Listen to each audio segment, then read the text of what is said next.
Good morning, interweb. Welcome back to the Artifexian podcast in this month's episode. Happy belated St. Patty's Day, everyone. There's nothing more Irish than food out of a Chinese takeaway and the fine country of France. Bill can indeed fathom caseless languages. The Irish referendum came and went, and we do a not-so-quick debriefing. There's a town hall debate in small town E. Cairn. We chat about methods of creating words, and the Abheski name particles Te and Tsi. What are they? Where did they come from? And what can they tell us about Abheski culture? All that, plus lots more, in this month's episode.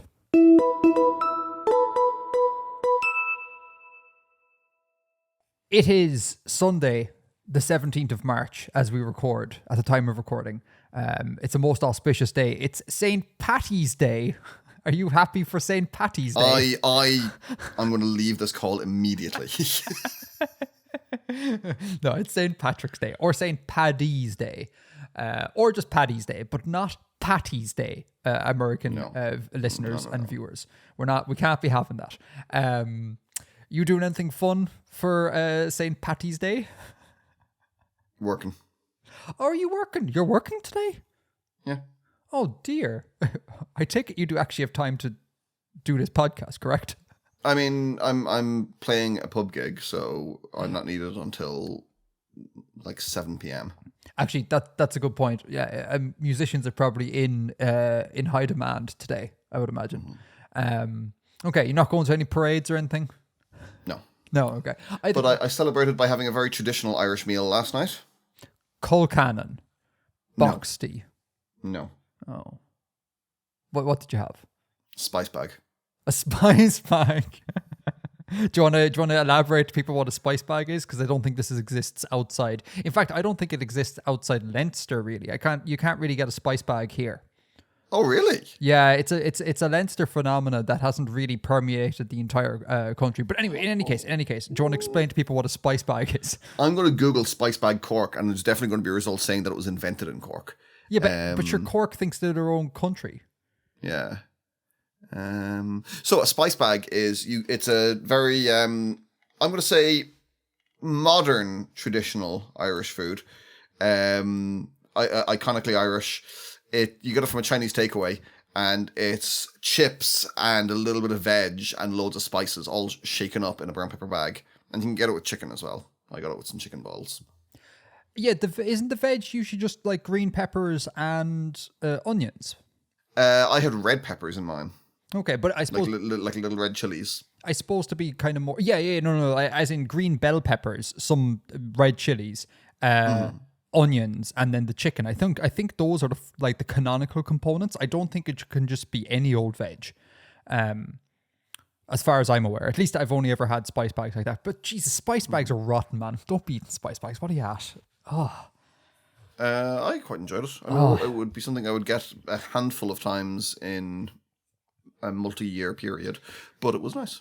No, no. Actually, the chicken wasn't that nice, but the chips were nice. Really? Huh. I don't know. To be honest with you, I don't like chips out of Chinese places.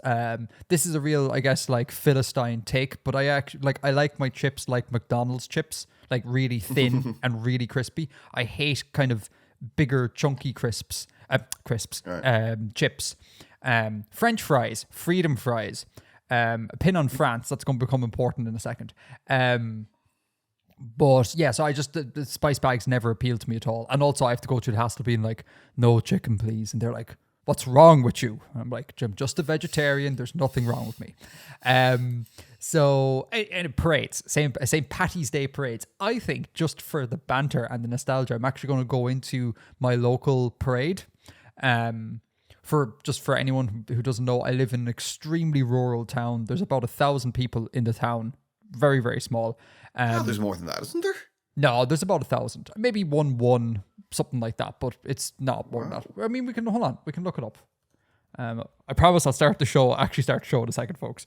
I was just about to say the name of the town out loud. Oh my goodness. Yeah, I live in a very, very, very rural area, yeah.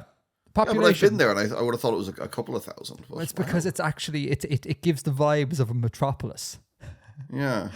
Yeah, it says here, according to, I'm not going to tell you where I live, folks, but the town has 902 people. I wonder, are they including the captain in that, given that she's a blow-in? Are we actually at 903? But yeah, 902 people. So extremely rural town, and I think I'm going to go into the Patrick's Day parade because it's always fun. Because really, all it is that a bunch of prominent farmers bring their tractors and run them through town, and then some children from the local choir follow them, and it's always a bit kind of like. I get self-aware kind of country bumpkin sort of thing. So I might go ahead and do that. At this year's theme, we are a kind of, I'd like to think that our town is kind of famous for absolute nonsense St. Patty's Day themes for the parades. Like one year, the theme for the St. Patrick's Day parade was Christmas, which was just hilarious. Oh, that's amazing. Well, no, but you see, it would be amazing if that was like, let's do something fun. But really, I think what it was is that the budget for the town was just decimated that year. So they were like, we'll just reuse all the crap we have from Christmas. So we'll have a Christmas parade times two, which made it less fun when you think about the sort of pragmatic element of it. But yeah, like middle of March, there's like a snowblower just blowing fake snow everywhere. It's hilarious. Anyway, this year's parade is, for reasons inexplicable to me, or that have not been made clear to me, the theme is France, which is it's very weird given that this is a Irish holiday. Like, surely the theme at all times should be Ireland, but no. So we're going to go to a St. Patrick's Day parade where everyone's going to be dressed up probably like in a pseudo-racist manner, like everyone's going to have their baguettes and mime outfits or whatever. Yeah. And it's just going to be absolutely hilarious. And I guess all the tractors or all the farmers are just going to bring their blue, white and red tractors as opposed to their green tractors. And just, I can't wait to see it. It's going to be hilarious. And it's going to start like 2 hours late because, we have our own special time zone here where everything is late. I can't wait. I mean, yeah, you'd think it would be Irish themed rather than French themed, but they could at least have picked one of St. Patrick's other patronages. And those are? Nigeria. Nigeria? He's the patron saint of Nigeria. Stop. Or maybe a patron saint. There may be others, because some places have more than one patron saint. But yeah, patron saint of Nigeria. And Montserrat. And New York. Oh, and he's in no way affiliated with Wales at a sort of official patronage level? No. Oh, because he came from Wales, didn't he? Assuming that he was real. Yes, I think so. Yeah, that's the story I understand, was that he was of Welsh origin. No, Saint David is the patron saint of Wales. Oh, I've heard that before. That makes sense, yeah. Because St. David's Day is the 1st of March. So hold on, wait. The patron saint of Nigeria. That's mad. Is there like an epic bond between Nigeria and Ireland? Because I know that the Nigerians, apparently Guinness sells extraordinarily well in Nigeria. I'm going to go out on a limb and say that it's probably outside of the kind of stock Western countries, it's the biggest market for Guinness, and they have St. Patrick as their patron saint. Is there? Do they all eat spice bags as well over there? Is there? It's because the leftmost 2/3 of the flag are the same. That's it. Yeah. The left ones. Anyhow, so all that is to say, yeah, I'm going to go to Little France for the afternoon. It's going to be great crack. Do parades around your place? Do they have themes? Is this a weird thing that we do? I don't really think they do, to be honest. Yeah, no. I think that's a bit of a strange thing to do. It seems curious to me. Oh.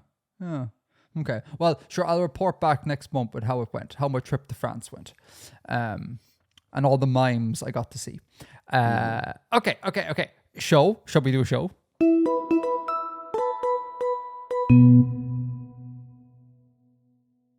First item of follow-up. Bill, you cannot fathom speaking a caseless language, eh? Well, no, I didn't say speaking one. I was like making one. You can't fathom making a caseless language. Do you want to just give context to that remark? So last episode, God damn it, I haven't done that in so long. Last episode, we were talking about the making Abheski, and you said you wanted to make it caseless, and I was like, oh, I don't know about that, or caselessness came up anyway. Yes. And you didn't say you wanted to make it caseless, but caseless came up, and I was like, oh, I don't know about that. That seems kind of weird. I can't really conceive of it. And then someone in the Reddit was like, "That's really funny that you would say that when you speak a language that has lost nearly all of its case markers." Yeah, but I mean, like, I get that, but the idea of like making a language, because all the languages I have been taught, like other than I speak English as my first language, but all the languages I've ever been taught have been case languages. So coming from that point of view. Oh, are you coming at it from a sort of an academic standpoint then? As in, like, conlang is this academic activity. Let me reference these academic languages that I've come in contact through academia. Not consciously. Okay, but subconsciously. But that's kind of the frame of how I'm thinking about language, I guess. Yeah. TLDR, caseless languages are totally fine. I mean, I know they are. I'm a bit ashamed that I didn't clock that in real time. You can hear me in the previous episode. You can hear me kind of after you say like I couldn't fathom working with a caseless language, whatever. You can hear me go like, and then like something in my brain went, that was an odd remark, and then my brain never just continued down that path. And then, anyway, moving on. Yeah, exactly. And then in editing, I was like, but wait a minute, English. And then sure enough, obviously, the entire Reddit, or not a few people in Reddit were like, and in YouTube chat were like, English bills. I thought that was just a funny little moment of kind of mixing up communication there, which I think is hilarious. Only other item of follow-up comes from an anonymous listener. They sent us an email. FYI, if you want to send us an email, the links are in the show notes or in the YouTube description, etc. You can go send an email there. So yeah, we got an email from Anonymous, and they are seeking advice on their conlang. Now, Anonymous wrote a big email with lots of stuff in it, so I'm not going to address all of this. But mainly the points that I think are kind of generally applicable to not just Anonymous, but other people as well. So if I may have about 5-10 minutes here, Bill, to just talk at everyone, you can just go. Please do. Yeah, you can go make a cup of tea or something. I'll see you in a little bit. So they are TLDR paraphrasing. They're making a language and they want to go from agglutination into fusional. They want to go from the agglutinative typology to a fusional typology. Agglutinative, just as a quick reminder to everyone, is where lots of grammatical bits are tacked on in kind of forming long chains on words. Fusion languages are where you don't have many bits tacked on, you just have very few bits, but those bits contain an awful lot of information, as opposed to agglutination where each bit kind of contains one item of information. So they're talking about going from agglutinative to fusional, and they're saying that they are finding it very difficult to do because the sound changes they have, they can't seem to work their sound changes such that all of these like long glued on chains collapse down into something smaller and more fusional. So they're looking for, I guess, general advice on this. I am going to use this as an opportunity. Advanced conlangers know this already, but just I'm using this opportunity to talk about the fact that sound changes do not apply uniformly across the language. That's often like an axiom that's taught to people, like as in, if you have a sound change, it applies to everything. You can't have a sound change that only applies to nouns, for example. If it sounds going to change, it's going to apply everywhere. That is true, but there's also kind of a second level of things that go on, which is kind of phonological reduction. And that is where if you have something that's particularly long or fairly complicated to say or whatever, and that's used often, like a grammatical structure, it's used very often, it just, independent of sound changes, will just get crushed down to something a lot more manageable. The big example here, for me anyways, is the I am going to construction in English. Like, I am going to go to the shop, I'm going to buy, or I am going to buy a banana, and then I am going to walk to my friend's house, and then we are going to, etc. This going to is a really long construction, and we all know that in some dialects of English, that just gets like crushed all the way down to like I'm gonna go to the shop, I'm gonna buy a banana, I'm gonna go see my friend, etc. It just becomes but like English hasn't lost all of these sounds. You know, that's not a sound change thing. We haven't gone through and lost all G's and all the stuff that in the going to go. That isn't a thing. It's just that independent of sound changes, we crush it down. So if you're going from an agglutinative language to a fusional language, your sound changes kind of set the sort of like, I guess, aesthetic bounds of the language, so to speak. And then within that, if you have these long chains, just repeat them to yourself over and over again and crush them right down. You can do those two things independently of one another, if that makes sense. You don't need to design sound changes to be like, I really need to like delete all these sounds, etc., etc. It's not how you do these. And again, just think of English. English has like the great vowel shift, but it also has, you know, the in I am going to, and these are independent of one another.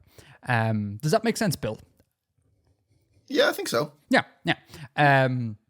The one thing I will say actually on this is that if you are going to crush things down, it needs to kind of conform with what your sound changes have produced. So like in English, the I am going to construction or the am going to construction has crushed down to which is a sound that's present in English. Like it has arisen out of like the sonic evolution of English. It would be really weird if you take a grammatical construction, crush it down, and it produces something that is not in keeping with your language. That seems obvious, but it's a thing to be aware of. Like, so for example, let's say your language doesn't allow consonant clusters. It would be really weird for you to take a long change of sounds, crush it down into a consonant cluster. Like your language doesn't permit that, so the speakers wouldn't form those sounds. You'd have to set up consonant clusters as a sound change sort of thing, like establish them as being like, yes, our language does this, or this language does this. And then the speakers, you could crush it down and make a consonant cluster. So whatever you reduce these grammatical constructions to has to be in fitting with the sonic rules you've set up already. Yeah. Still makes sense? Right. So the 2 points you're making, that changes to grammatical structures are separate to changes to sounds, but that they must kind of, the second point is that they must kind of meet with each other. They must match up. Yeah. That makes total sense. Yeah. Yeah. And again, just as maybe a better example, it would be really weird if the I'm going to construction thing reduced to like like in German. We don't have anywhere basically in English. It'd be so weird if the speakers just ground it down and invented this whole new sound as a result of that process. Like, that's really weird. That would be more of a sound change thing. So yeah, precisely. That's point one. Okay, point two, they were talking about in an effort to try and think about how they can crush things down. They were on about vowel loss, like how to deal with vowel loss. And they worried that if they just made a rule that said, hey, we'll delete vowels in between consonants, you'll end up with words that are just all consonants. I don't really want to talk about it here for the sake of time, but what I will do is I will link you, Anonymous, and everyone else to David J. Peterson's video on consonant clusters and coda evolution. Again, links in the description, show notes. And essentially, this is DJP going through how to create consonant clusters, i.e., how to go about deleting vowels in between consonants. And TLDR, you have a lot of room to kind of define the scope in terms of how many clusters how many elements can come together, etc. So I would check out that video. And the only thing I will say here, the important thing that Anonymous didn't really talk about in their email, if I recall correctly, is stress is highly important, because if you're going to lose a vowel, to bring consonants together, for example, that would be so weird if that was a stressed vowel. Because why would why would that happen? It's like phonologically prominent. It wouldn't erode away. So stress is a very important concept in that. So yeah, check out that video, everyone. And the final thing they say, Anonymous asks, well, they ask loads of things, but I need to condense it a little bit, is any tips on romanizing here, which is the C with the little funny little twiddle thing below it, or for German speakers, it's the ich. Cedilla. Thank you. It's the h sound in ich. Any tips on romanizing that? And they were like, they suggested HJ as a romanization pathway. I would suggest HY. It's like a h, but with a y after it, like yellow. Yeah. That would be my suggestion for doing that. I think that's a pretty stock suggestion. Most people, I think, would romanize it that way. They thought of romanizing it as X. Don't do that. Because if you romanize it X, some people will pronounce it like the velar fricative, the nerdy conlang folks will. So someone who's not familiar with language creation at all will probably think about how X is pronounced in English and do something like, say, Xavier, like the X in Xavier. So they might go Zan, Xan, Zan, instead of Chan. So stay away from X there. It'd be too confusing to both the people who are extremely knowledgeable about conlanging and romanization, and also confusing to people who don't have any skin in this game, is my opinion anyways. Yep. Thoughts? Makes sense. Makes sense. Excellent. Yeah. And with that is follow-up done. Well, okay, do you want to... I was going to say it's follow-up done, but it's a very short section of follow-up. I'm going to make an executive decision on the fly. Mm-hmm. I'm reminded of, it was in World War One, some general turned around to the German lad, what's your man's name? Kaiser Wilhelm. When he suggested just changing plans on the fly, and he goes, one does not improvise the deployment of millions to Kaiser. And I'm reminded of this here, where I'm like, I'm changing everything on the fly. It's like, one does not change the format of the podcast. But I would like to shove talking about the Irish referendum into follow-up real quick, if that's okay. Yeah, okay. So we talked last time about we were having a referendum in Ireland to change the constitution, which was, to my eyes, a sort of non-controversial upgrading of archaic language into modern language in the constitution, with reference to what is a family and care. So one article states that the only constitutionally protected family is that which is built on marriage, and any other type of family does not receive equal protection under the constitution. So they wanted to update that to try and include some wording. They used the phrase durable relationships to encompass, cohabiting people, families, say, not necessarily based on, or maybe, single mother, adopted families, all the different type of family dynamics you have. They tried to increase the scope of that and not limit it so much. And the second one was that they wanted to remove some pretty egregious sexist language about the woman's place in the home, and replace it with something that was a bit wider in scope, that accounted for anyone who provides care in a sort of family context. So kind of taking the spirit of these things and just broadening the scope a little bit is my interpretation.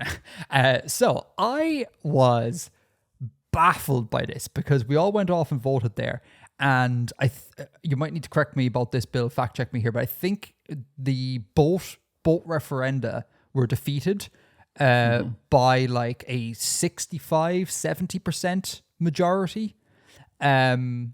Something insane like that. Basically, the whole country came out and said no to both. And I'm in an odd place, because this is the first time in a referendum where my vote has been, I'm on the losing end, so to speak. Like, I always seem to just end up voting with the crowd.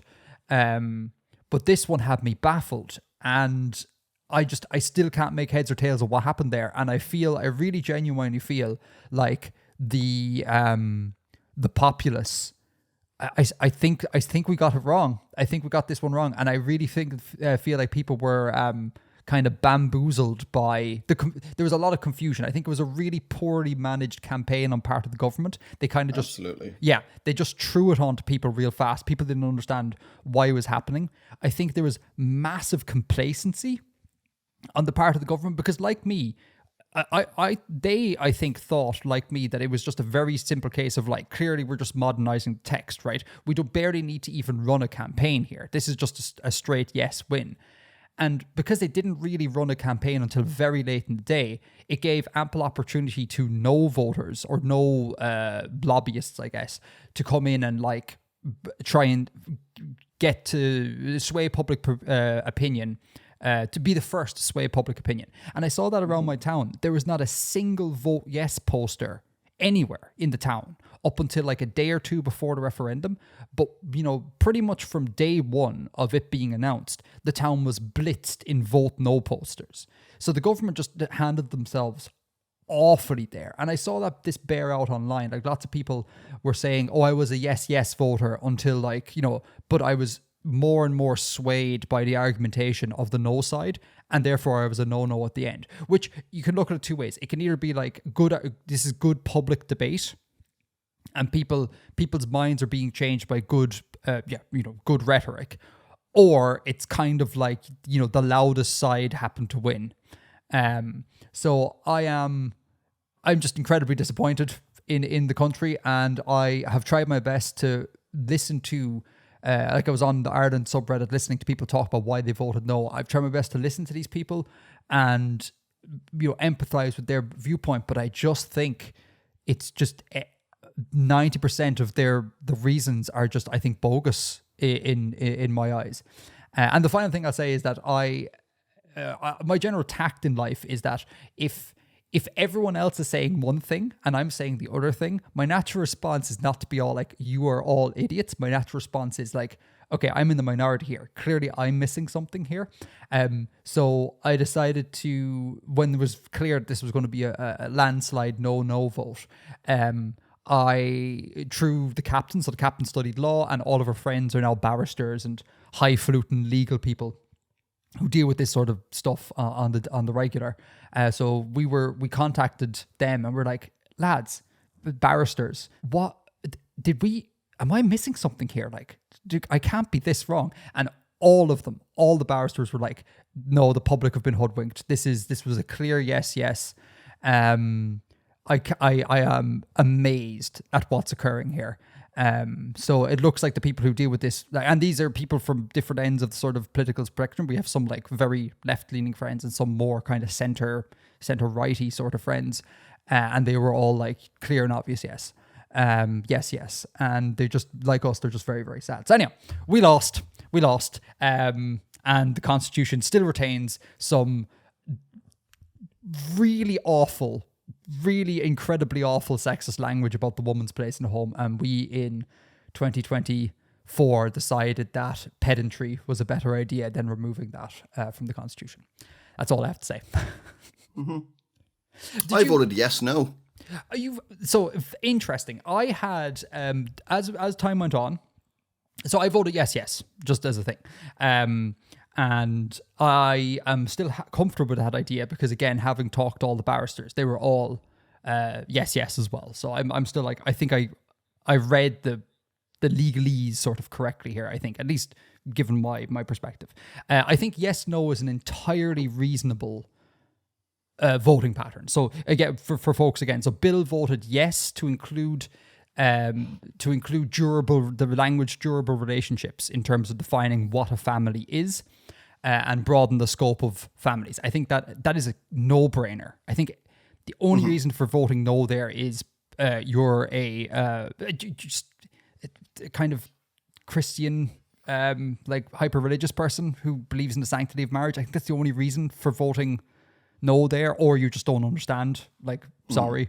So I think that's entirely reasonable. I think voting no on the changing of the language, the woman's in the place in the home, it is, I understand the problems with the wording in the caring, the idea of providing care. I understand those problems.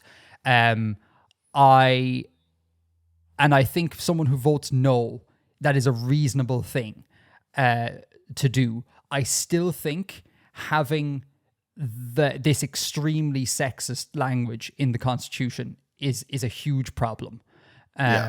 It absolutely is. Yeah, it absolutely is. And I for me, that's why I was like, I think for me anyways, the sexist language outweighed the thing. But I can totally see someone saying no because the way they worded the care provision had a lot of issues with it. And I guess my take as well was that they're not going to come back to us with another referendum. Like, we're not going to get a second chance on this. So I was like, I feel like this very much is the one chance to do this. Therefore, let's drag this language into the 21st century. But I feel you. I think we would have to have a fight, Bill, if you had voted, say, no, yes, or no, obviously. no. Yeah, but I think you're fine. I think a lot of people, well, obviously not a lot of people, but a lot of people who would be ideologically aligned with me would have voted yes, no as well. So, I mean, that's fine. Well, can I ask, what was your reasons for voting no on the second thing? On the basis of listening to disabled activists and disability activists, that they felt that it was an attempt by the government to shirk any kind of responsibility for providing care, because the wording was they would have to strive to. And that is empty, that's a meaningless kind of phrase. They can just say, yeah, we strove. Yeah, Sorry. I guess the counter to that is that the current wording is endeavour, and that is similarly meaningless and empty, yet the government have endeavoured and done so to provide care for disabled people up until this point. I respectfully, I disagree with that assessment. I think that's the exact same word. I also think that the disability groups, hot take on Edgar's part here. I don't want to be like disability advocates are wrong, but I really feel like they were narrowly defining the thing. Like they saw care and they were like, this relates to caring for disability, which it does, right? But it also relates to any type of care that is given. And recall that we are replacing language about the woman functionally providing care in the home. So we're talking about the caring relationship between a mother and a child, a father and a child, a grandparent and a child whose parents have been deceased, adoptive man. We're talking about the care provided by a sort of family unit and anything beyond that. So I kind of was a bit peeved with the disability advocacy groups for like, they need to do it, but they didn't leave open to the conversation that other types of care exist beyond the care that disabled people require. And I think that tugged a lot on the heartstrings of the people, the populace, and swayed the vote. And I think a lot of people thought that this basically was a referendum on disability, which it wasn't. It was a referendum on care providers, whoever they may be. So again, respectfully, I disagree with the disability advocates. But I see where they're coming from. I just disagree. They were too narrow in their scope, I think. But I guess that's their job. Final thing before we move on: are you in post-referendum times? You comfortable with your yes/no vote? Yeah. Yep. There's nothing about afterwards that made you reconsider or etc. No. No. Okay. Grand. And just as a vibe check, were you people around you? What were you seeing from your kind of friends and peers? Was anyone talking about this and how were they thinking? No. So you don't know what people like you were voting? Like it was so mismanaged from the beginning. Like most people didn't seem to know it was happening until it was suddenly happening. People weren't really aware what the issues were. It was, and I guess I just haven't seen that many people recently, so I haven't had conversations about it. Okay. No, it's a stupid. I hate our government so much, and as well, like the whole reason why this happened so rushed and stuff is because they just wanted optics. They just wanted optics for the upcoming election. Like they wanted us to be like, yeah, we love the idea of the modern family and different types of caregivers. It's going to be like a clean yes, and then we'll carry this wave of positivity into the general election. So they were doing this not out of any care for the role of women in Ireland. It was just purely an optics thing, and they botched it so bad. And I really hope they pay the price in the general election because cynical. It was cynical. Like, and again, it can be both cynical and also a good thing, right? Like, you could be cynical. You can do the right thing for the bad reasons. Exactly. And that's like that. It was very clear to me that that's what was going on, and there was a lot of protest voting as well. That I really dislike protest voting in this context because it's like, why would you undermine the different types of families, for example, for the sake of protesting this? If you want to do a protest vote them out in the general election. That's a great form of protest. But the idea of being like, no, we won't give constitutional protection to cohabiting couples because the government are idiots, and I want to protest that. And I was annoyed at that. I was very annoyed at that. And then people also, like, there was the racist thing of like, immigration is shocking out of control, and all them Eastern Europeans are over here stealing all of our jobs and yardy yardy yardy. I'll vote no on everything because the government let in the Slavs. And you're like, just stop. Like, just don't. Again, if you think that's a big deal, if that person think that's a big deal, do that in a general referendum. Vote out the government that allowed rampant immigration if that's a thing that you think is a problem. Don't scupper the ability to give rights to a broader range of people for the sake of the fact that you're a little bit annoyed. Like, it's a ridiculous thing to do. Anyhow, I'm sorry. I said to myself afterwards, I just wanted to follow up and talk a little bit about it, but without getting annoyed at people. But now I'm going to get annoyed at people, so we should crack on. Politics. Shall we to world building? Let's do some world building. Let's get away from politics, because politics is always divisive. I will say though, last thing, regardless of outcome, I love voting season. I can't wait for the general election. It's in 2025, I think. I can't wait. I don't know why people don't love voting. I love voting. You get to go into the school, and I talked about this last time, and you get to meet with people.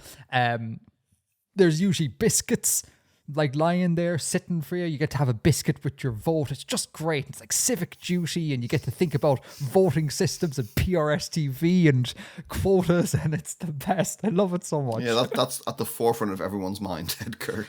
I know. I am that nerd. But anyway, let us do some world building.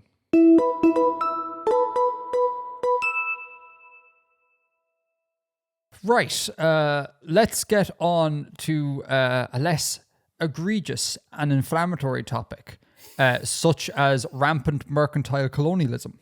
Yeah. What do you got this one for us?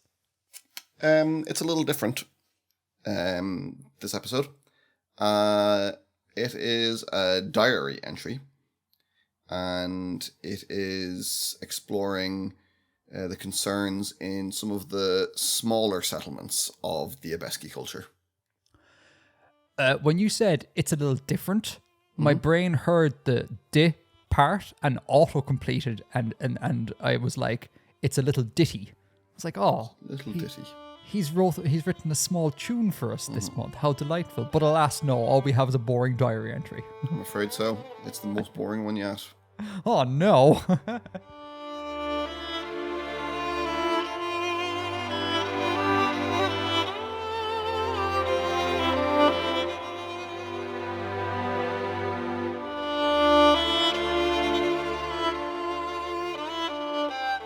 A most animated discussion was undertaken at the meet today, and I like not the results. Town agent Nolfe has proposed the breaking of our contracts with the Tamar Company and a return to engaging free traders alone for our needs. The town was neatly divided, with as many declaring support for Nolfe's aim as decrying it, and as many again undecided or unwilling to commit. She is moved greatly by the reports we hear of agitation and disquiet in the cities. Such crowded and busy places could not but be stricken with such ills, and she seeks to distance our town and our outlying lands from such conflict. Nolfe is acting out of compassion and concern for those in the cities struggling against the increasing control the companies wield over all affairs, a compassion I share in no small part. Who can see another toiling under unfair conditions and not hope for their relief? Such reports of agitation as have reached our town are received only with sympathy and agreement for the cause. But we are not placed in this struggle, and our responsibilities are to our own people. I was not the first to speak in objection to the agent's proposal, but I spoke at length, and by the volume of support received, I was considered chief among those objecting. I outlined my opposition as follows. To break contract with the company would be to invite legal penalty, and would bring greater scrutiny on the existing trade conducted outside the terms of our contracts. We have an obligation to this town and to those in our outlying farms and villages to represent them most fairly and profitably. Suddenly breaking contract with the Tamari will disrupt our ability to sell their produce and to provide them with the supplies and goods they require. The independent vessels are low in number, and there are scant few who are not beholden to the companies in some form, be it loans or exclusive contracts. Agent Nolfe was elected to represent this town and its surroundings, and has done so admirably in all the years she has held office. In this instance, she has troubled herself overmuch with the concerns of those beyond her reach. However noble her intentions, she cannot ignore the responsibilities of her office. Diary of Vorich Tsi Mielen, Merchant, Sabna.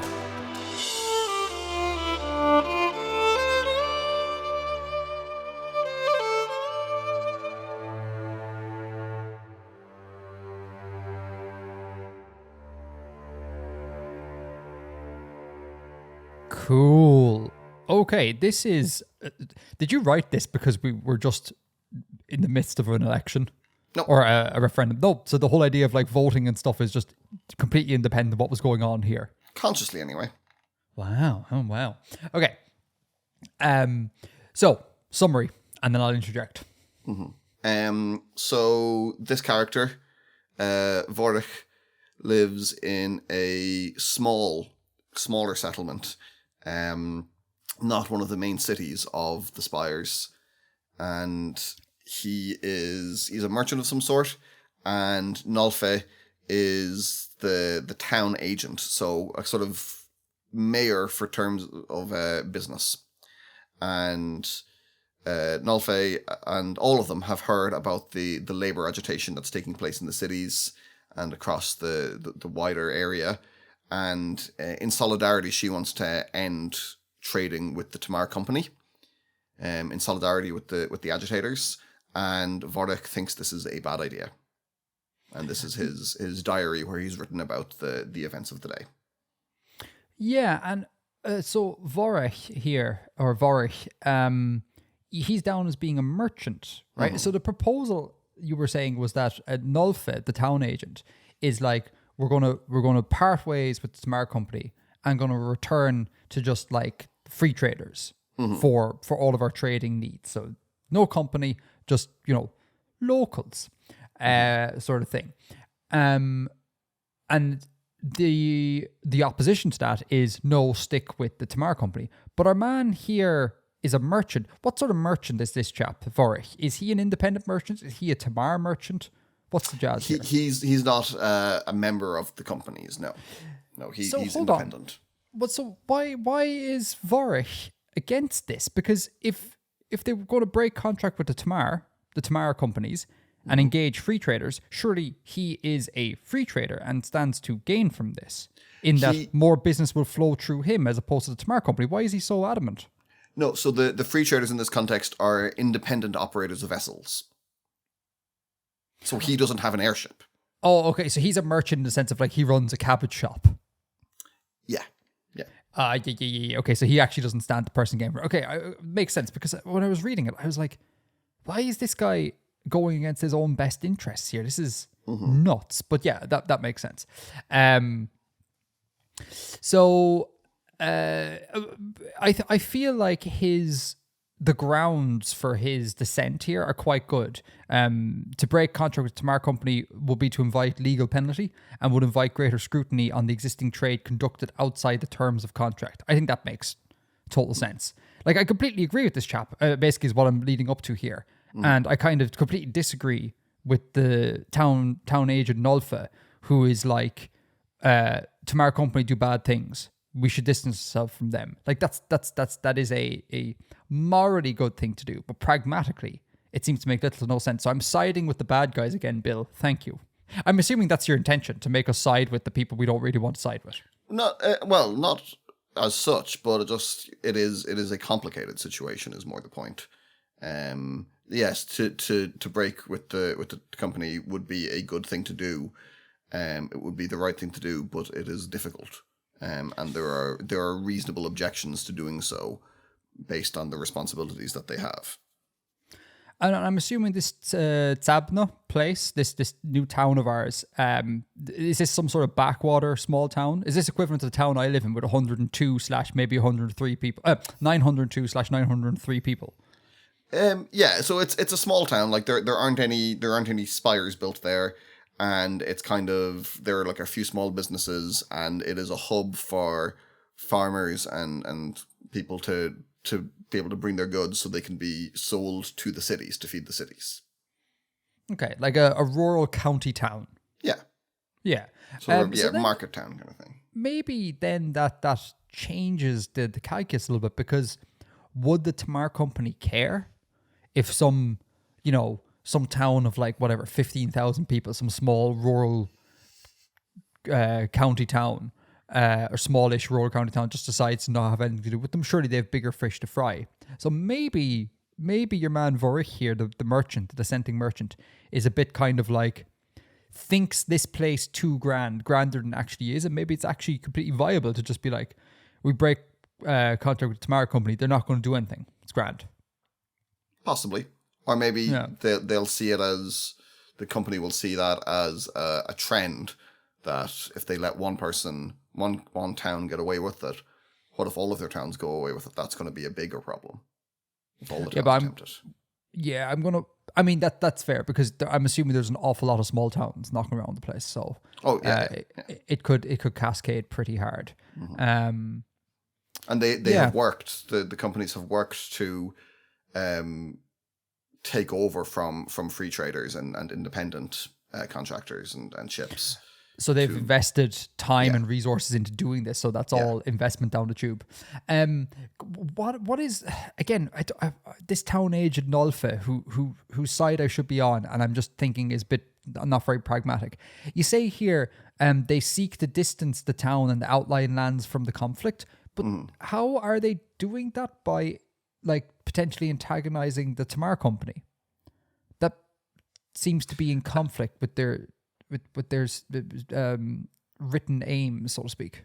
I guess by not being complicit in trading with the companies who are responsible and who are who she sees as on the wrong side of the conflict. So we're saying, we don't want any part of this. We're not gonna trade with you anymore because we don't want any part in this conflict. Oh, I see. But the effect would be that they would be dragged straight into the conflict if a Tamar company decides to be like, we need to lay down the law here. Yeah, possibly. Is Nolfe just a bit stupid? No. No, you don't think so? This isn't like a bumbling bureaucrat. This isn't kind of like the referendum thing, a case of like optics over pragmatism.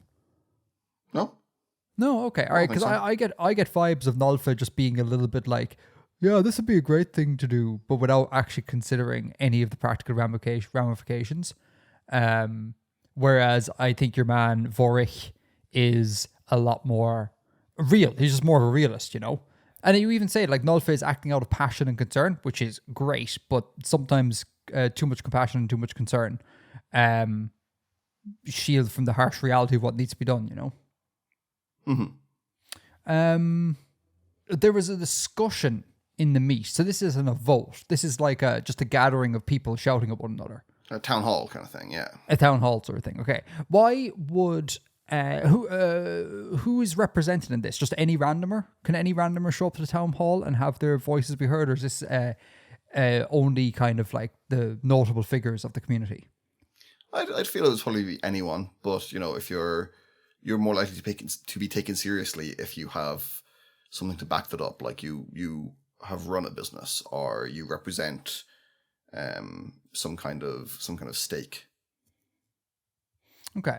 And what do you think, as you say here, the town is neatly divided with so lots of yays and lots of nays, 50-50, are... 33. Oh, because some are undecided or unwilling to commit. I was just working on the assumption that the undecided people would just stick with the status quo, which happens an awful lot. Yeah. But yeah, 33. What is the populace? What do the populace think? Because we know what Nolfe thinks here. We know what their position is. We know what Vorich's position is here. How are the populace thinking? Are they aligning with these people? What are their motivations? Is there anything interesting to be gleaned from that? Well, like I said, it's very divided. Yes, yeah, but I know, but are the yays, are the people who want to break with the Tamar company aligning with Nolfe in the reasons for wanting to break with the Tamar company? Or is there Yeah, so there's no cutoff between the intentions of kind of the political and the merchant class and what the people on the ground want, because they can be two different things, right? Mm-hmm. So is it basically, do these people who are surrogates for the populace here, Nolfe and Vorich, are they representative of what the masses want in terms of their outlook on this situation? I mean, there are some people who are just total reactionary and well, maybe reactionary is the wrong word, but who are just like against the agitation anyway. Whereas Vorich is in favor, like he's sympathetic to the agitation, but doesn't want to get involved. So he is probably agreeing with people who have quite different views to him in the matter of this specific issue. Right. And is there? I know you said reactionary isn't the correct word to use, but do you think there is a high proportion of people who are air quotes reactionary here? Probably a few, yeah. Probably good 10% or something. Okay. Cool. I mean, more. That's kind of all I have on this. Again, my main point was just like I thought Nolfe, the reasons were a bit kind of like a bit libby. Nolfe, the lib. Whereas the other guy was more of a pragmatist, and that was my main thing to interrogate there. Have I missed something? I bet you, is there something subtle here that I'm completely missing? I would say he's a bit more of a lib. It's like, it's terrible. It's terrible. I guess we'll just wait for the status quo to figure it out. Oh, interesting. Yeah, I guess my take would be that Nolfe is a lib in the sense of like, we need to... They're appealing to progressive values to the detriment of progression, possibly. Sure. And or ignoring all sense of pragmatism.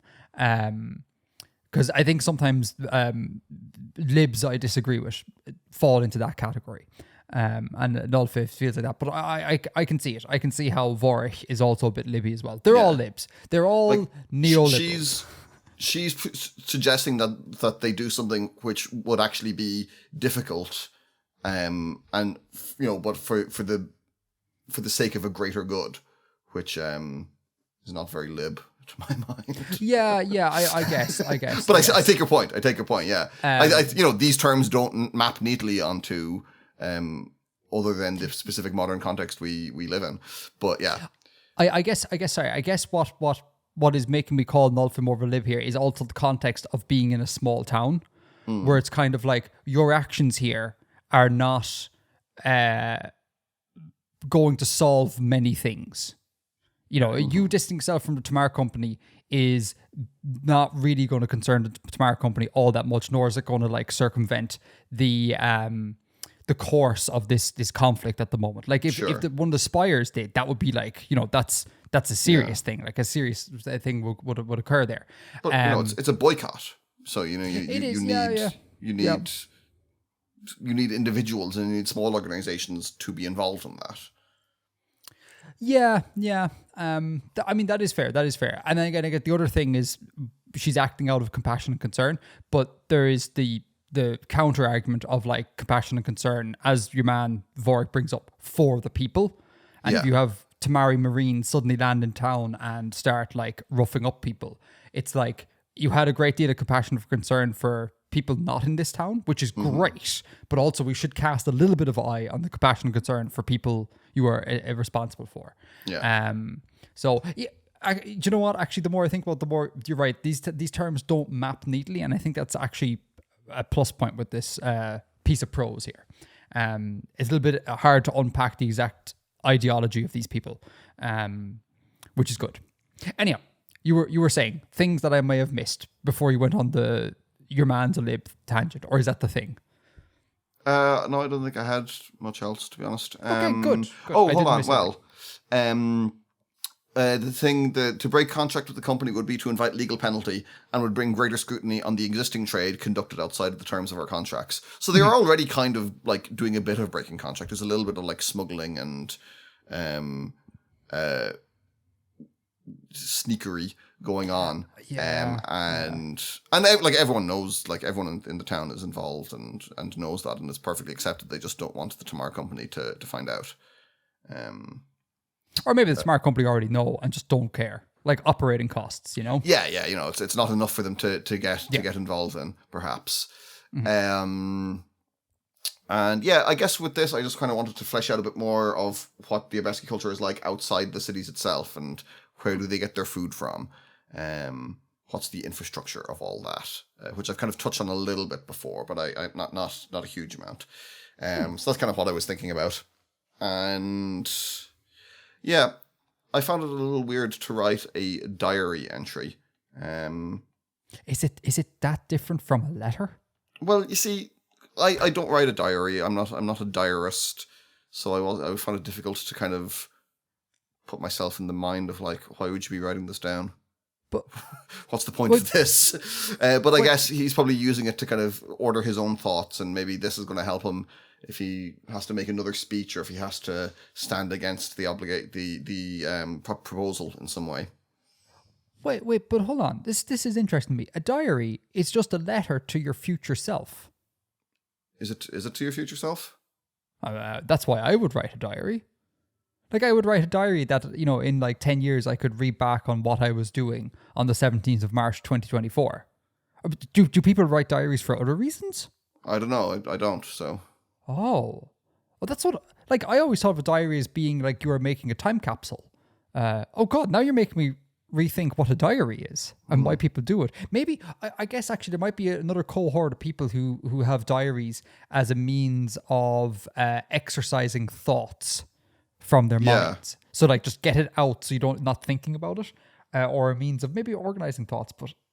I guess this is kind of on the organizing thoughts sort of level, that he's kind of putting it down. So, you know, he can better organize the thoughts in the event of having to take more action on this issue. Well, I think you clearly showed your hand here at not being a diarist by not starting off the piece of prose here with Dear Diary. Dear Diary.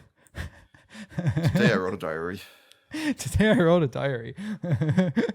I've always wanted to write a diary, but I just think that I think a diary requires a more interesting life than the one I lead, because I could see myself being like, you know, day 3 and you're like, I sat at my desk and I edited a video all day, same as yesterday.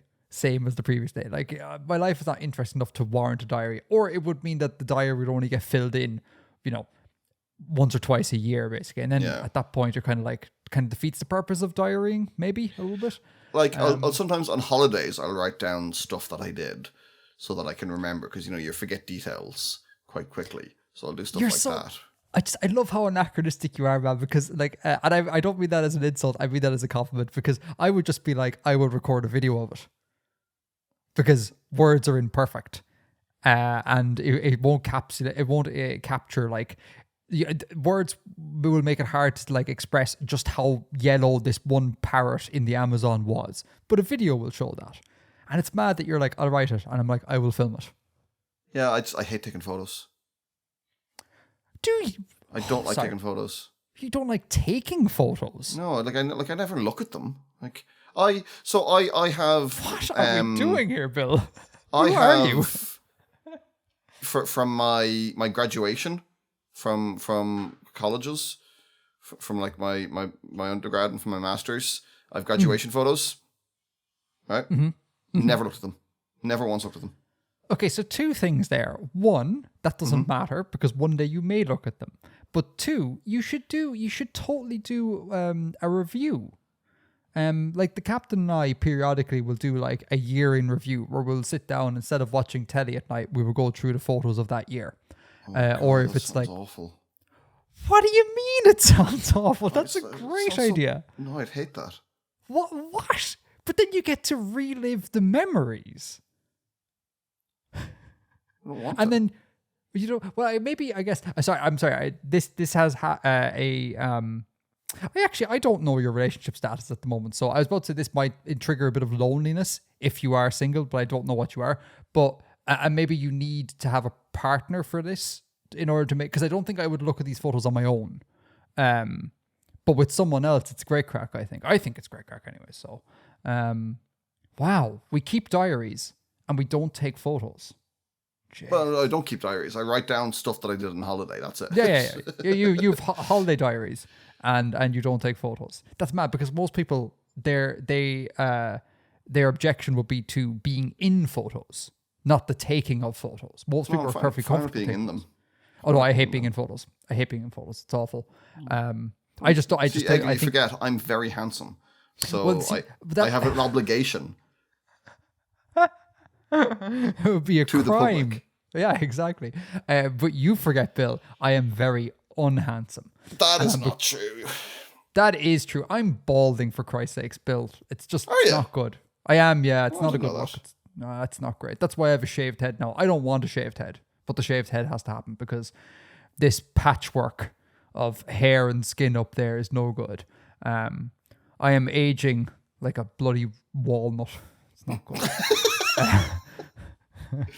I Most handsome of all the nuts. I was about to yeah, sure. I was about to go off on a tangent and unpack that analogy, but let's not do that. Lovely piece of prose, Bill. Shall we crack into some Abheski talk? Let's.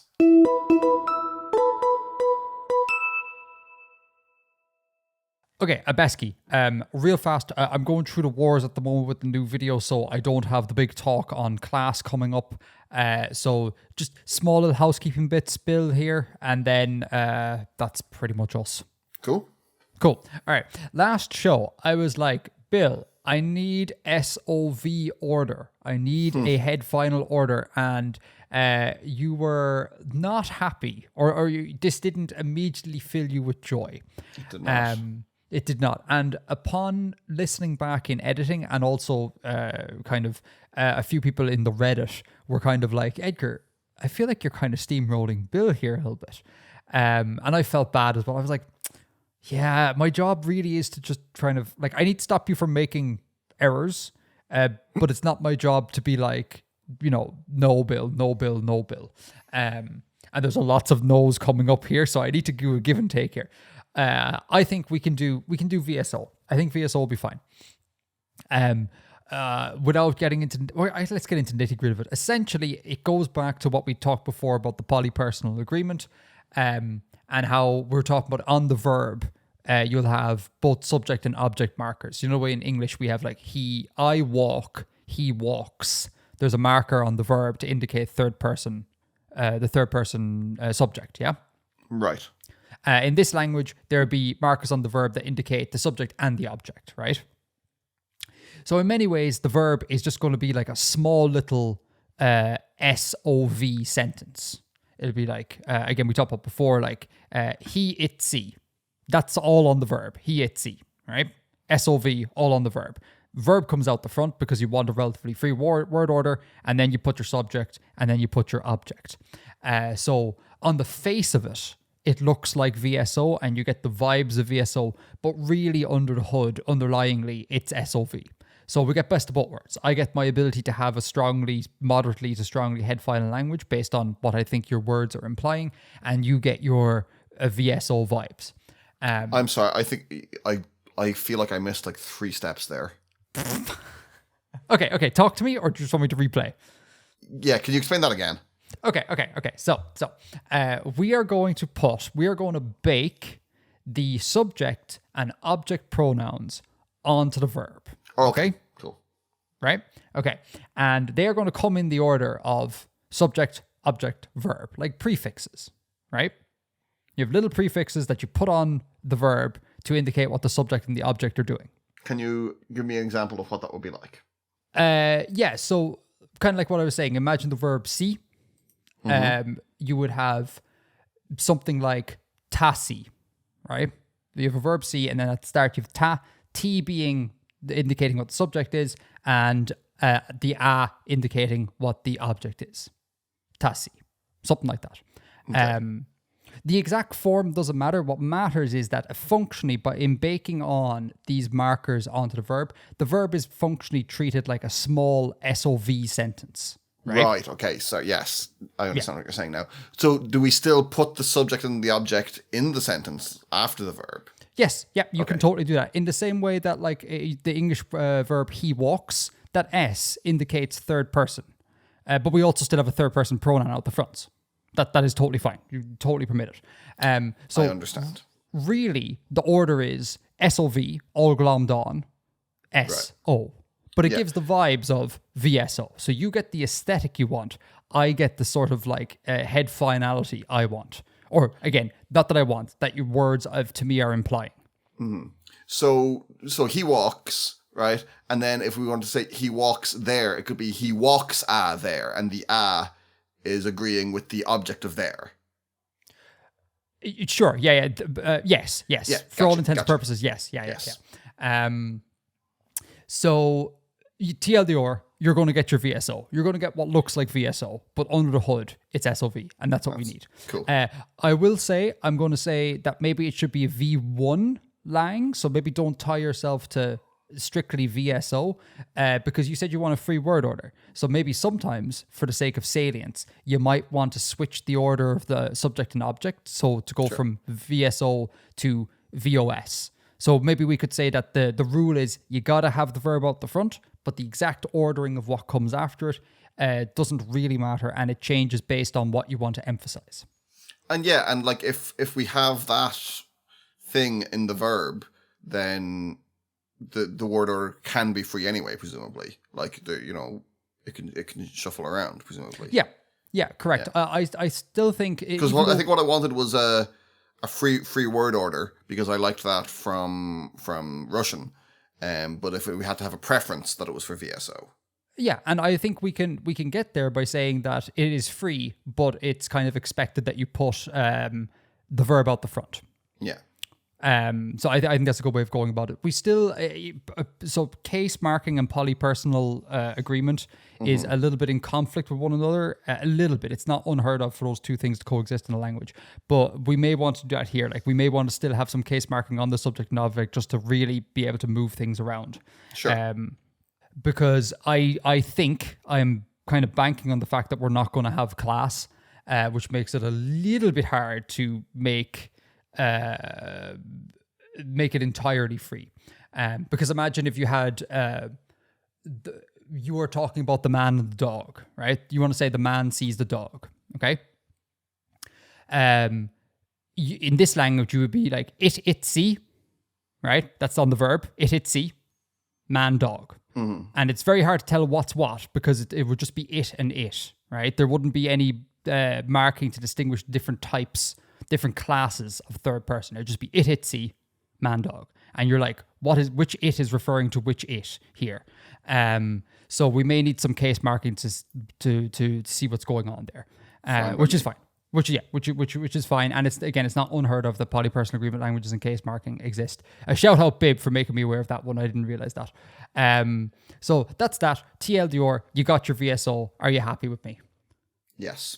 Yes, or your V1. Okay, that's point one. Point two, I need to call you out, Bill, on your word creation methodology. So heated debate incoming. Brace yourself.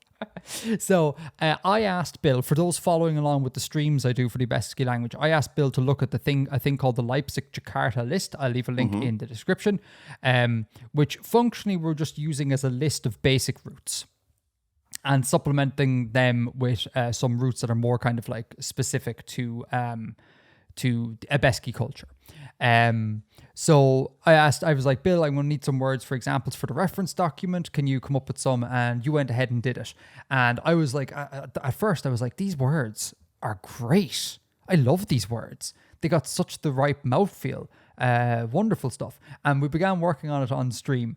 And some of the more erudite listeners and Russian listeners were like, those are Russian words. I was like, what?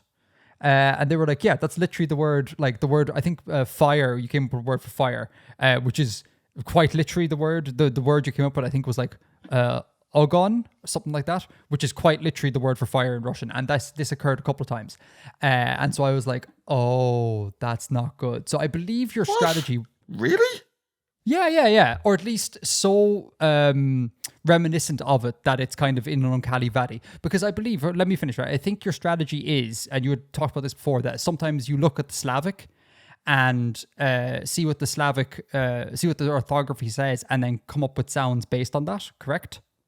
Not really. I'm not going to go into the details, but I was building off Slavic words. Yes, I was building off Slavic words, but I was altering them a lot more. I guess Ogon slipped through the cracks.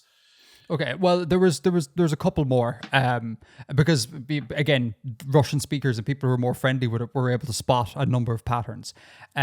So I thought I'd bring this up not to call you out on air, because I think this is a questionable strategy, and I mean that respectfully, and I think it's a teachable moment here. So if I may just diatribe for a bit, is that okay, Bill? Okay. Okay, so this idea of like working off an established language, like first of all, I think coming up with words is hard. Coming up with nice sounding words is hard because there's so many possibilities, and I just find it sometimes it's a bit of a I don't know, you kind of don't even start because you're just like they're overwhelmed with possibilities. So to talk about how I would consider doing this, one, I would consider using a random generator like Lexifer. I'll leave links in the show notes where you input the logic of your language and it spits out just a giant generated list of sounds that fit your phonotactics and you can pick from there. That's a strategy and one that I prefer to use. The other strategy would be kind of the other strategy, I guess, outside of that is just come up with stuff out of thin air, just like say words using your language's phonotactics, which I find less helpful, but that is definitely a strategy. And the third strategy, the one that you're doing, is look at existing Nat Lang words and draw inspiration from them. I am totally fine that you're doing that you're looking at Slavic words or words from Slavic languages, but we need to be sure, and I would encourage anyone who does it this way, that you need to like heavily obscure where they're coming from, like super duper obscure. So like, let's imagine let's say we're a Korean conlanger, right? And we want to find a word for milk. And we're having problems coming up with the word for milk. So we go, we're working on a European language. So I'd like to see how milk is pronounced and spelled in European language. So I'll go to English. Cool. I see an M, an I, an L, and a K. And then I read those and I go, well, using my phonology that I want to come up with, this will be pronounced milok. That's not enough, obviously, to obscure the origin. Of course. Yeah. But I would say you need to go super far in, because again, as was evidenced by the live stream, lots of people were kind of like, this is very close to X, Y, and Z, which is very close to what Bill's going for. So I would encourage you here to continue with that if that's a vibe that you absolutely want to draw inspiration from Slavic, but you need to way heavily obscure. Like I'm talking about like losing a letter. If you had a word like in Slavic, like ogon, for example, go like onog, switch the consonants around, change the vowel qualities, like use it as a starting off point, but you need to modify way more. We don't want to be in a situation where people who are knowledgeable about Russian go, I can see this, you know? There was several steps involved, and I'm not sure how those ones got through. As a just a curiosity, because I'm genuinely curious. What are you willing to talk about these steps? Like, how are you? I'll explain to you later. I'll explain to you later. Oh, we can't put it on air, no? I'd rather not. Oh, that's interesting. Okay. I'm baffled, but that's all right. Anyway, so no, that's fine. So TLDR, I would require from you to do more, add in a few more steps. I think we need to obscure these words an awful lot more. And then for outside of the context of you and me, for everyone else, randomly generating roots, great idea. Lexifer, check it out.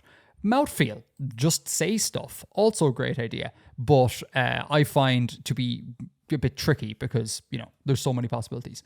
And then draw on what Nat Langs are doing, but make sure you significantly obscure them. That's what I was going to bring up. Yeah. Sure. Sure. Point 3. This is the penultimate point on the Abheski thing. One of the words, I think it was the Ogon word, that you came up with was for fire. And I had asked specifically, I want an animate noun ending in a nasal to demonstrate a grammatical thing. And you were like, fire. Fire is going to be, use fire as an animate noun ending in a nasal. Now, I'm not here to tell you that's wrong. Don't worry. My job here is not everyone to be like, don't do this, Bill. I'm totally fine with that. But I'd like to know what you're thinking here.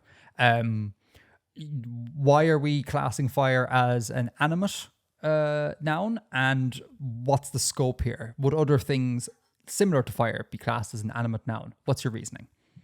I don't know. It flickers and it moves and it is kind of, it's alive in that it needs fuel and it needs air.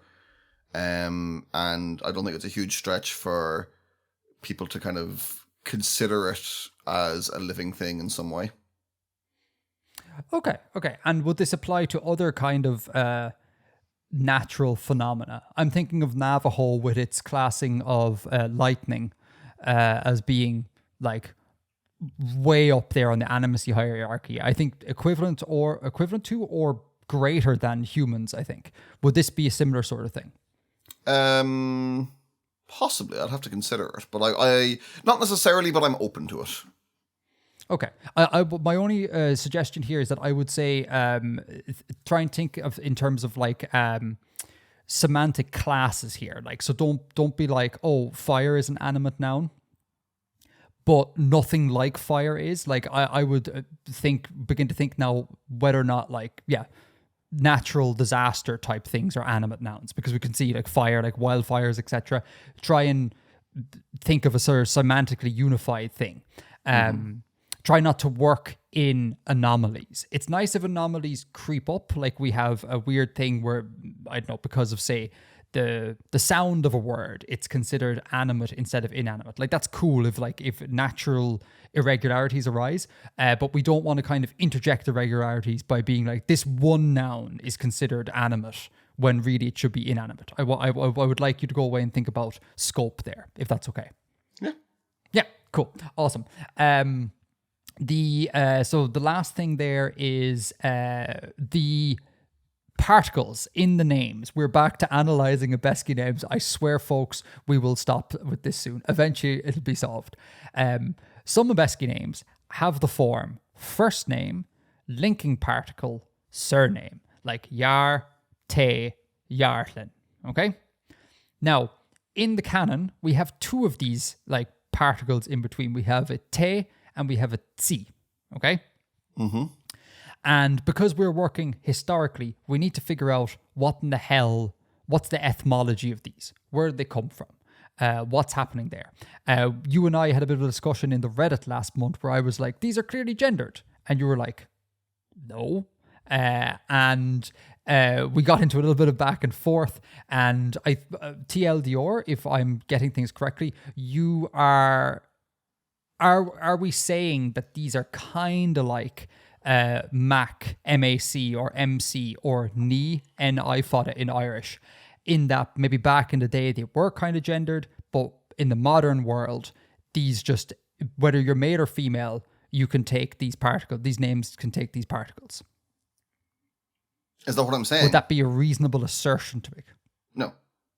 No. Okay, so can you talk to me about these te and tsi particles and what you can potentially imagine them having come from?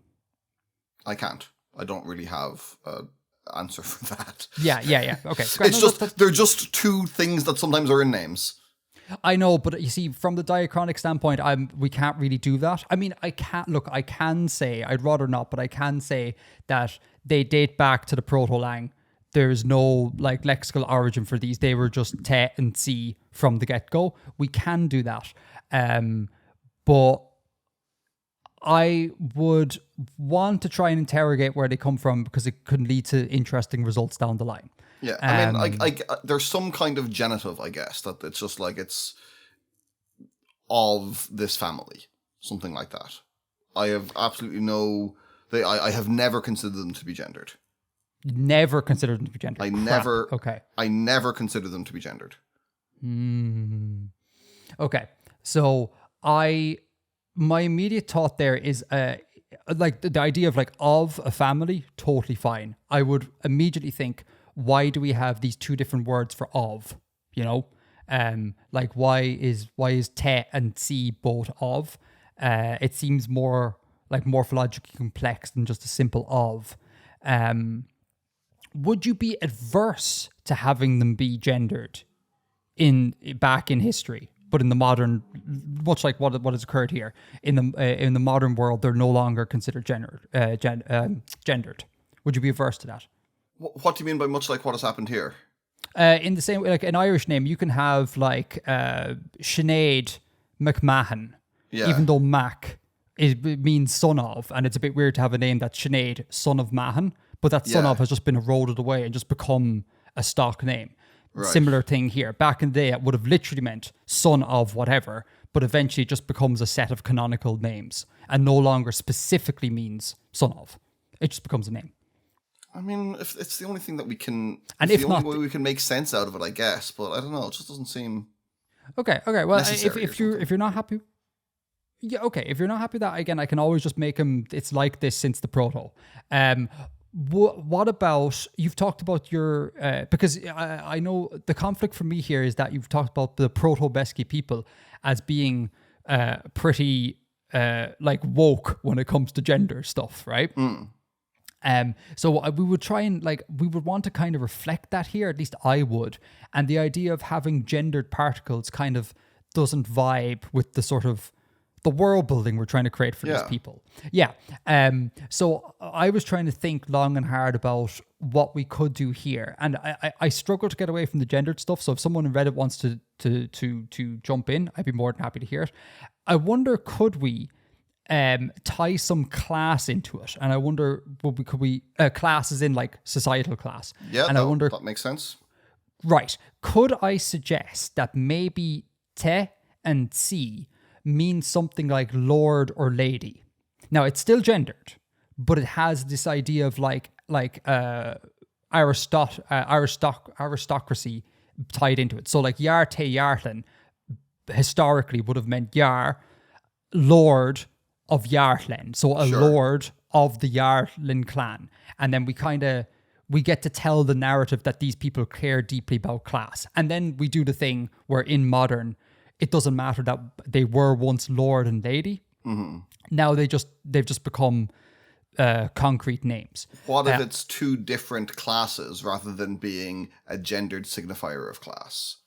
That there was one caste who was tes and one caste who were tsis.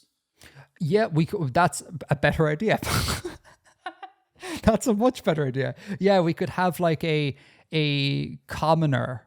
Or maybe not commoner, because I'd say the commoner just wouldn't get their own particles. But we could have like a lord or a high lord or something like that. Or they're from. It's the same particle that evolved slightly differently in different dialects at some point. Oh yeah. Or one of them is a genitive and one of them is the word for family. One of them is genitive, and one of them is a class indicator. That is not a terrible idea. The only thing that's given me pause is that they look, te and tsi look so similar that they really feel like they are the one word, but with a different inflection. Like, for example, male, female. That the idea that this isn't an impossibility at all, that they're two completely different things, like, say, aristocrat and of. It's totally reasonable that these two could share similar forms, but it's just the fact that they're so similar is screaming out to me that they are something like a lord lady sort of thing. Yeah, but you get false cognates in languages. And you get words that seem like they would be related that aren't. And... Yeah, do you know what? I kind of like this. Can you? I like this idea of different class stuff. I'm putting you on the spot here. Can you think of a way in which the Proto-Abheski people could carve up society in a way that gives rise to these two classes? Because immediately all I can think of is just you have like lords and you have commoners. Can you think of another stratification that's in that sort of vibe? I'd like to think of them as in separate roles rather than necessarily a hierarchy from the Proto-Abheski. So maybe something like people who roamed, or people who traveled, and people who didn't. Those are people who like stayed back and minded the settlement, and people who went out and did stuff. Or people who fought and people who didn't. Oh, like a warrior caste sort of thing. Yeah. Ah, okay. I'll think more about possible social roles that could be there. But I suppose I was asking a slightly different question. My question is multiple roles, because again, it's easy. But it's easy for me to carve up society in sort of a commoner and then non-commoner role. But if we assume that the commoners didn't get any special particle in their name, they weren't special enough to warrant that, we want to have two more roles above that kind of give the vibe of a very classist society.